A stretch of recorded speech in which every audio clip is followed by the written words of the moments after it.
Türkiýede ýitirim bolan aktivist Juma Sapar Dädebaýew syýasy aýyplama bilen ýüzbeýüz bolýar. Türk hukuk goraýjy aktivistleri onuň alınıp gaçylmagynyň ýagdaýyny derňemeyi talap edýärler. Şu hepde adam hukuklaryny goraýjy aktivistler ýanwar aýynyň ortalaryny Türkiýede ýitirim bolan raýat aktivisti Juma Sapar Dädebaýewiň galp jenaýat aýyplamalaryna Özbegistana tutsak edilenini tasdiklaýan ilkinji resmi namanyň nusgasyny aldylar. Juma Saparyň kakasy Ýegenmurad Dädebaýew oglunyň ýere-dereni uzak wagtlap bilmeýärdi. Ol Özbegistanyň prezidentiniň kabulhanasyna ýüzlendi. Inni bolsa Garagalpakistanyň içeri işler ministrliginiň jenaýat agtarış bölüminiň başlygy Hoja Nazarowdan hat aldy. Onu 2017-nji ýylda Garagalpakistanyň içeri işler ministrliginiň derňew bölüminiň Özbegistanyň jenaýat kodeksiniň 159-njy maddasynyň 1-nji we 244.1-nji maddalaryna laýyklykda aktivistin karşysyna jenaýat işiniň gozgalandygy aýdylýar. Ol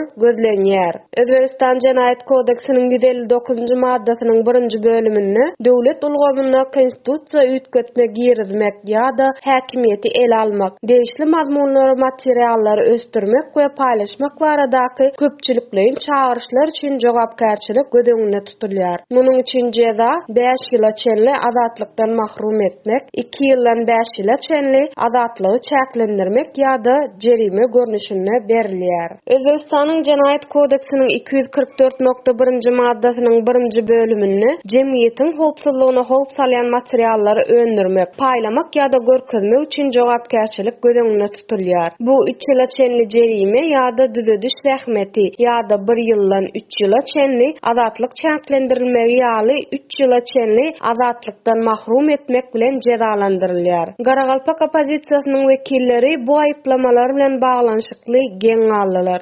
2016-njy ýylyň güýünden Juma Sapar Dädebaýewiň Özbegistanyň daşyna bolanyny bellediler. 2019-njy ýylda çenli ol hiç hili jemgyýetçilik ýa-da maglumat çäresi bilen meşgullanmady. Bular Dädebaýewiň Karimow rejiminiň ýöriýte hyzmatlary bilen hyzmatdaşlyk etmekden ýüze urmegine sebäp bolan toslanan materiallar diýip çaklamak bolar. Ýakynda bu aktivistin 2016-njy ýylda bir kanun hereketlere gatnaşmak üçin işe almak synaşygy baradaky ýatlamalary çap edildi.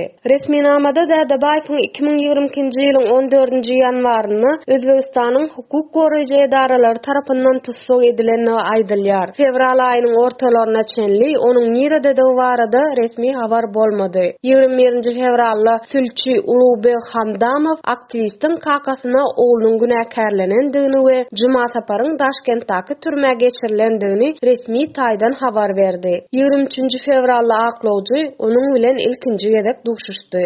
19-njy fevralda Özbegistanyň içeri işler ministrliginiň binasynyň golaýyna piket geçirildi. Özbek aktivistleri we Juma Saparyň kakasy Dädebaýewiň ýazarlanmagynyň bes edilmegini islediler. Dädebaýewiň Türkiýede alyp barilen gaçylmanyň ýagdaýy entek belli däl. Türkiýanyň aňtawgullygynyň işgärleri tarapyndan Türkiýanyň kanunlaryny bozup bu operasiýaga gatnaşanyny görkezýän subutnamalar bar. Şol bir wagtyň özüne resmi pozisiýa entek beýan edilmedi we miting wekilleri adam alyp gaçmaga gatnaşanyny resmi däl taýda inkar etdiler.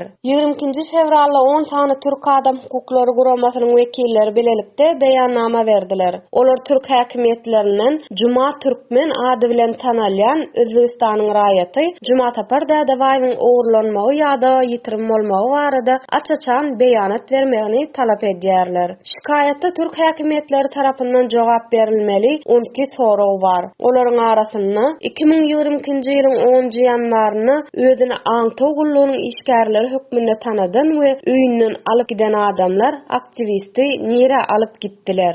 Erkinligi çäklendirmek üçin kanuny karar barmy? Kanuny taýdan tutsak edilen bolsa, näme üçin garyndaşlaryna we aklawjysyna habar berilmedi? Juma Sapar Dädebaýew Türkiýede däl bolsa, ýurtdan nädip we haýsy şertlerde çykaryldy? Näme üçin degişli kanuny amallar ýerine ýetirilmedi? Näme üçin howpsuz 3-nji ýurda dälle gynamalara we ýaşamak hukugyna howplu bolan Özbegistana iýerildi?